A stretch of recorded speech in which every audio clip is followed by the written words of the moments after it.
de mourir. Étienne, le texte nous précise. Essaie de dire Dia pour pas. Voilà. Étienne est sur le point d'être Dia. Et ici, justement, il fait une intercession directe à Jésus. Il demande justement à ce que Jésus reçoive son esprit. Et Imam Ibrahim, montrez-moi une fois dans l'Ancien Testament où est-ce qu'un prophète reçoit l'esprit d'un homme. Et d'ailleurs, selon Abu Daoud, si au moment de la mort, quelqu'un fait une intercession à autre qu'Allah, il ne rentrera pas dans le paradis. Et donc ici, pourquoi, selon vos textes, à vous, Ibrahim, il ne faut pas intercéder, il ne faut pas demander à Allah directement, il ne faut pas demander à un autre qu'Allah, sinon tu ne rentres pas dans le paradis. Ici, Étienne juif, il demande à Jésus-Christ directement, le grec est très fort, c'est direct, c'est un impératif, qu'il reçoit son esprit. D'ailleurs, moi j'aimerais savoir, est-ce que le prophète Mohammed, on peut demander des choses au prophète Mohammed directement? Est-ce que le prophète Mohammed peut dire, tout ce que vous demanderez en mon nom, je vous le donnerai? Est-ce que Ibrahim, Jean, tu pourras dire toi de ta propre bouche, tout ce que tu demanderas en mon nom, je te le donnerai? Donc ici, on voit bel et bien que dans la Bible, Jésus, on lui prie. D'ailleurs, tu peux prendre directement, s'il te plaît, 1 Corinthiens 16, verset 22. 1 Corinthiens 16, verset 22. Verset 22.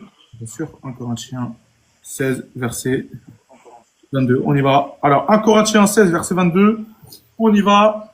Alors, si quelqu'un n'aime pas le Seigneur, qu'il soit anathème, Maranatha. Ici, justement, l'apôtre Paul, qu'est-ce qu'il fait? Il dit une forme araméen qui est le terme Maranatha. Dans l'Ancien Testament, c'est une forme qui appelle justement à l'invocation de Dieu. Et ici, qu'est-ce qui se passe? L'apôtre Paul, qu'est-ce qu'il fait? Il invoque Jésus-Christ. Et moi, j'aimerais savoir, Ibrahim Jean, l'ancien pasteur Ibrahim Jean, est-ce que, si Jésus n'est qu'une créature, est-ce que tu peux dire ces paroles-là? Viens, Seigneur, Testament, ou on peut invoquer une autre personne que Allah? Montrez-moi où une seule fois on peut invoquer une autre personne qu'Allah et on peut demander directement une chose et cette personne nous le donne. Si vous n'arrivez pas à me montrer, c'est que Jésus-Christ ici, il est Dieu et il a justement les prérogatives divines. Est-ce que si tu pouvais me prendre 1 Corinthiens 8.6? 1 Corinthiens 8.6. On y va. 1 Corinthiens 8.6. On y va. 1 Corinthiens 8.6. 8.6. C'est parti. 1 Corinthiens 8.6. On y va. Néanmoins, pour nous, il n'y a qu'un seul Dieu. Est-ce que tu peux commencer au verset 4, s'il te plaît? Ok. On y va tout de suite au verset 4. Tac, au verset 4. On commence au verset 4. C'est parti. Alors, pour ce qui est donc de manger des viandes sacrifiées aux idoles, nous savons qu'une idole n'est rien dans le monde. Et il n'y a qu'un seul Dieu. Car s'il est des êtres qui sont appelés dieux, soit dans le ciel, soit sur la terre, comme il existe en effet plusieurs dieux et plusieurs seigneurs. Néanmoins, pour nous, il n'y a qu'un seul Dieu, le Père, de qui viennent toutes choses et pour qui nous sommes. Et un seul Seigneur, Jésus-Christ, par qui sont toutes choses et par qui nous sommes. Ok. Ici, justement, l'apôtre Paul, il va faire une juxtaposition entre les faux dieux et les faux seigneurs. Ça va être très important. Il va dire justement, il va faire une comparaison entre les faux dieux et les faux seigneurs. Ensuite, au verset 6, il va dire quoi? Pour nous, il va reconfigurer justement le schéma Israël et il va introduire le Christ dans cette identité divine. Il va dire quoi? Pour nous, il y a un seul Dieu et pour nous, il y a un seul Seigneur. Et le terme utilisé là-bas, pour un seul Seigneur, je ne parle pas des seigneurs, parce que le terme curios peut être polysémique. J'utilise bien, je précise, pour pas qu'on fasse d'homme de paille, le terme utilisé pour Jésus-Christ, c'est Eis Seigneur. Et celui qui est le seul Seigneur sur Israël, le seul, l'unique, le terme grec, c'est Eis Seigneur. Donc le seul, l'unique Seigneur d'Israël, l'unique Seigneur qui domine, c'est Dieu. Chapitre 1, il dit que dans ce verset, Jésus-Christ est créateur.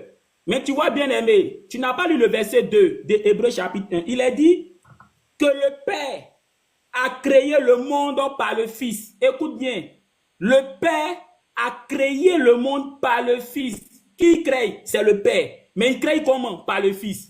Donc, le créateur ici, c'est le Père. Mais le Fils est le canal que le Père utilise pour créer. Hébreux chapitre 1, le verset 2.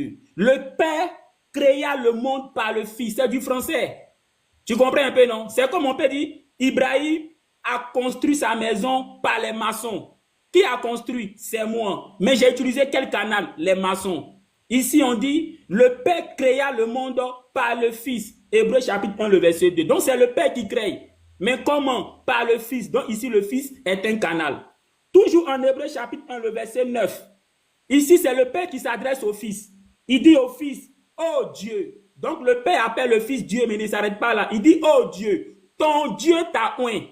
Donc, le Père qui appelle le Fils Dieu, il précise que lui, il est le Dieu du Fils. Il dit, oh Dieu, ton Dieu t'a oint. Donc, le Fils sait est appelé Dieu, mais le Père précise que lui, il est le Dieu du Fils. Alors, si le Fils est le Dieu suprême, le Père qui est le Dieu du Fils, là, c'est qui alors? Et remarque bien au verset 9, il dit, ton Dieu t'a oint. Donc, le Père a oint le Fils qu'il appelle Dieu, là. Est-ce que Dieu, on peut le oint? Est-ce qu'on peut oint Dieu? Mais le Fils a été oint. Par qui? Par le Père. Hébreux chapitre 7, le verset 7, c'est l'inférieur qui bénit le supérieur. Pardon. C'est le supérieur qui bénit l'inférieur. Hébreux chapitre 7, le verset 7. C'est le supérieur qui bénit l'inférieur. Donc, du moment où c'est le Père qui a oint le Fils, donc ça montre que le Père est au-dessus du Fils. D'ailleurs, il précise, oh Dieu, parlant du Fils, ton Dieu t'a oint. Donc, il précise que lui, le Père, il est le Dieu du Fils. Un Dieu qui est un Dieu. Et toujours au verset 9, il dit, il t'a oint et il t'a préféré au-dessus de tes égaux. Donc, le Fils a des égaux. Est-ce que Dieu a des égaux? Tu vois. Maintenant, ce que j'aimerais te dire, le Fils ne s'est jamais attribué la création. Marc chapitre 13, le verset 19, il dit, il y aura une tribulation que le monde n'a jamais connue. Au commencement, le Créateur a fait l'homme et la femme. Il n'a pas dit au commencement, moi Jésus, j'ai fait l'homme et la femme. Donc, c'est des versets qui sont clairs. Jésus montre par là qu'il n'est pas créateur. Sinon, il allait dire, au commencement, moi Jésus, j'ai fait l'homme et la femme. Il dit, au commencement, le Créateur a fait l'homme et la femme. Tu as dit que Jésus-Christ a été engendré, donc il est Dieu. Bien aimé, en Jacques chapitre 1, le verset 18, Jacques dit, Dieu a engendré tous les croyants. Hein? Jacques chapitre 1, le verset 18, c'est Jacques qui parle. Il dit Dieu a engendré tous les croyants. Donc si pour toi Jésus est Dieu parce qu'il a été engendré, donc tous les croyants que Dieu a engendrés là, ils sont qui alors? Ils sont Dieu. Tu as dit comme ça que Dieu, s'il est appelé Père, c'est parce que tout simplement, comment on appelle ça? C'est lui qui nous a engendrés. Non, non, c'est pas ce que ça veut dire le mot Père là. Quand tu prends le texte de Malachie chapitre 2, le verset 10, il est dit, n'avons-nous pas un seul Dieu, un seul Père qui nous a créés? Donc ici là, Dieu est appelé Père tout simplement parce que c'est lui qui nous a créés. Dieu là, il n'est pas un être humain pour que qu'on l'appelle Père là. Ça veut dire qu'il a une campagne. Hein? Et donc pour procréer, il doit sortir avec sa campagne. Malachie chapitre 2, le verset 10 dit, n'avons-nous pas un seul Père, un seul Dieu qui nous a créés? Donc Dieu est appelé Père tout simplement parce que c'est lui le créateur.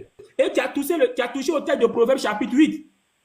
Ce texte-là, tous les chrétiens sont unanimes pour dire que Proverbes chapitre 8, là, ça parle de Jésus, la sagesse personnifiée. Mais au verset 22, il a dit quoi?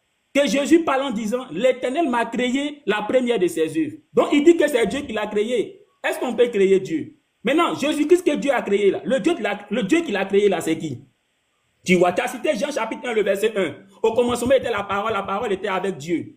Et la parole était Dieu. Ici, là, il y a deux dieux. Il y a le Dieu avec qui était la parole, et il y a la parole elle-même qui est Dieu. Ça fait deux dieux. Je prends un exemple. Jean-Luc était avec l'Ivoirien, et Jean-Luc est Ivoirien. Donc ici, il y a deux Ivoiriens. Il y a l'Ivoirien avec qui était Jean-Luc, et il y a Jean-Luc lui-même qui est Ivoirien. Donc, il y a le Dieu avec qui était la parole, et puis il y a la parole elle-même qui est Dieu. Dans la Bible, là, si tu ne sais pas, il y a beaucoup de dieux. Quand tu prends 2 Corinthiens chapitre 4, le verset 4, Satan est appelé Dieu. Quand tu prends Exode chapitre 7, le verset 1, Moïse est appelé Dieu. Quand tu prends Jean chapitre, parole aussi soit appelé Dieu, ça ne fait pas de la parole, on va dire le Dieu créateur. Le Dieu créateur là, c'est celui avec qui était la parole. Qu'est-ce que tu as dit encore? Tu as parlé de Jésus, tu as dit qu'on prie Jésus, donc il est Dieu. Tu as cité Actes des Apôtres chapitre 7, le verset 59. Hé, mon frère, le verset 59 là, Étienne n'a pas prié Jésus. On dit Étienne s'écria en disant, Seigneur Jésus, entre tes mains, je remets mon esprit. Et ici même là, le texte des Actes des Apôtres chapitre 7 là, prouve que Jésus-Christ n'est pas Dieu. Au verset 55, on dit quoi? Il a vu Jésus debout où? À la droite de Dieu. Donc Jésus-Christ était à la droite. Il n'était pas sur le trône. La droite de Dieu n'est pas le trône. Donc, du moment où Jésus-Christ était à la droite, donc qui était sur le trône? C'est Dieu qui était sur le trône. Donc, tu vois, Acte chapitre 7, le verset 55 montre que Jésus étant à la droite de Dieu, donc il n'était pas Dieu, parce que Dieu ne peut pas être à sa propre droite. Qu'est-ce que tu as dit encore? Tu as dit tellement de choses. Tu as dit comme ça que, on va dire, nous prions Jésus. Et tu as cité 1 Corinthiens chapitre 16, le verset 22. 1 Corinthiens 16, 22 là. Ah, mon frère, Paul n'a pas dit qu'il prie Jésus. Il dit celui qui n'aime pas le Seigneur Jésus, qu'il soit anathème. Ici, là, c'est pas une prière. Il faut faire attention. Hein. C'est à l'église, vous lisez les passages et puis vous trafiquez l'explication. Ici, là, Paul ne prie pas Jésus. Il dit Jésus, celui qui ne l'aime pas, il est anathème, c'est tout.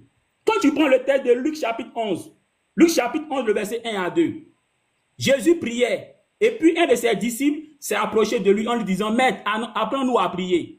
Et Jésus les a appris à prier en disant, voici comment vous devez prier, notre Père qui est aux cieux. Jésus n'a pas dit, voici comment vous devez prier. Dites Seigneur Jésus. Donc Jésus-Christ même là, en apprenant ses disciples à prier, là, il n'a pas dit à ses disciples de le prier lui Jésus, mais il a dit à ses disciples de prier le Père qui est dans les cieux. Il précise bien notre Père qui est dans les cieux. Pendant que lui, Jésus-Christ est sur la terre, il dit, dites notre Père qui est dans les cieux. Pour dire que pendant que lui, Jésus était sur la terre, là, le Père n'était pas sur la terre, le Père était dans le ciel. Donc, Jésus-Christ n'était pas Dieu sur la terre, car le Père était dans le ciel pendant que Jésus, lui, était sur la terre. Tu as cité 1 Corinthiens chapitre 8, le verset 5 à 7. Paul dit, c'est vrai qu'il existe beaucoup de dieux dans le ciel et sur la terre. Et il dit au verset 6, pour nous, il n'y a qu'un seul Dieu, le Père.